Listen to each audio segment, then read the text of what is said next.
Saludos, sean todos bienvenidos. Mi nombre es Diornel Querales.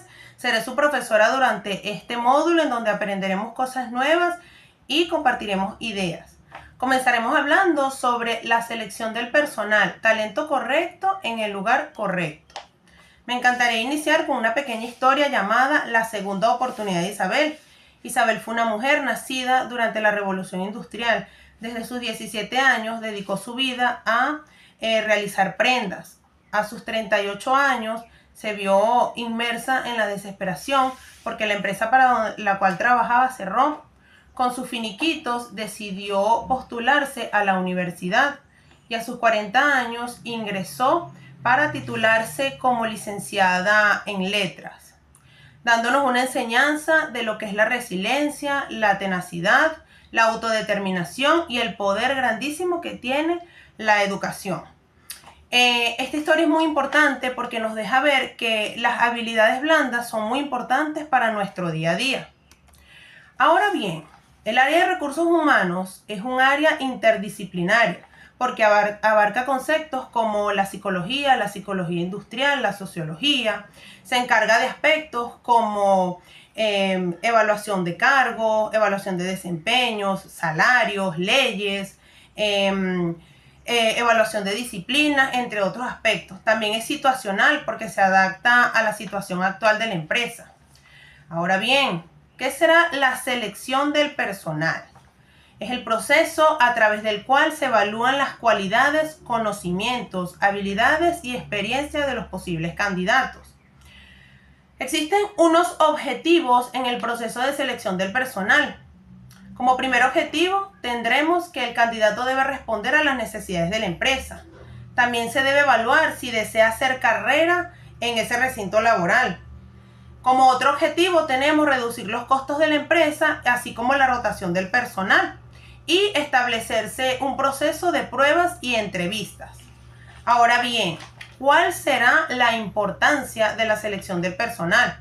Nos permite conocer a profundidad los candidatos.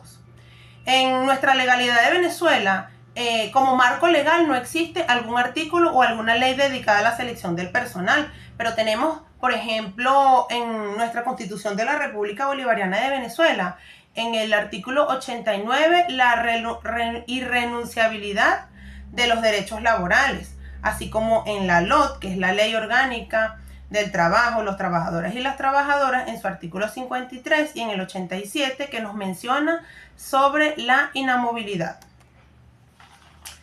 También tenemos las fases del proceso de selección del personal. Como primera fase tenemos la preselección, que es la preselección antes del personal, el reclutamiento sería.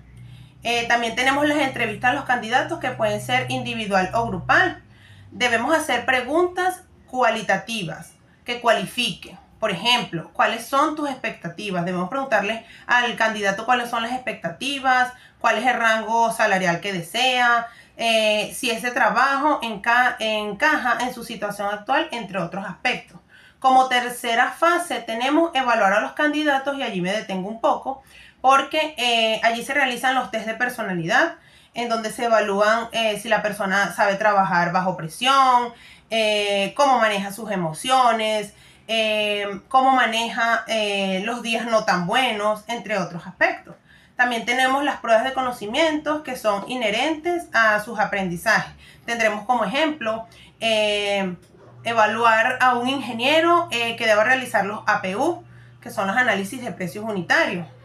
Y también las pruebas psicotécnicas. Como un porcentaje en recursos humanos se maneja que el 91% de los aspectos más importantes es un test psicotécnico, porque le evalúa las cualidades cognitivas de esa persona, cómo es su atención, cómo es su retención, cómo concatena los aprendizajes previos con los nuevos aprendizajes. La cuarta fase es la contratación del candidato.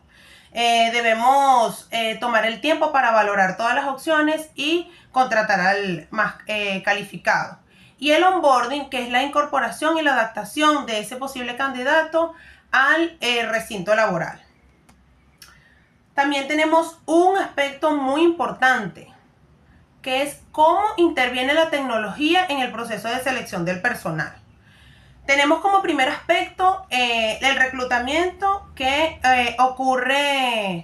puede ocurrir en páginas de empleo como LinkedIn, InfoJob, que ese es el primer aspecto que está directamente relacionado con la selección. Ahora, como segundo aspecto y muy importante, son las ATS, que es las aplicaciones de seguimiento de candidatos, en donde en ellas se desbordan datos importantes del candidato que nos ayuda a cualificar ese posible candidato a un puesto laboral previamente evaluado y sustentado ese puesto laboral. Y también tenemos, muy importante, las plataformas de test psicométrico, como lo es Test Gorilla, HackerRank y Codility. En algunos se necesita membresía, como en otros tenemos la opción gratuita, pero son herramientas bastante importantes. Como retroalimentación, me gustaría recordar que la selección del personal forma parte de la provisión de los recursos humanos. También las personas mienten muchas veces en sus currículos, por eso como personal de recursos humanos debemos tomarnos el tiempo y evaluar ese candidato, dar lectura a ese lenguaje corporal, dar lectura a lo que dice el candidato y unificar pues lo que tenemos ya en el currículo con lo que va presentando el posible candidato. Me encantaría finalizar diciendo que el valor más importante en un recinto laboral no son sus recursos físicos y financieros, sino más bien sus recursos humanos. También me encantaría informarles que les dejé materiales de apoyo. Por allí tenemos un documento en PDF con un ejemplo de test psicotécnico y también una pequeña evaluación sobre 20 puntos de selección simple que estoy segura que lo podemos hacer. Espero que se haya entendido todos estos conceptos. Espero que hayamos tenido un espacio ameno y agradable. Gracias por su atención.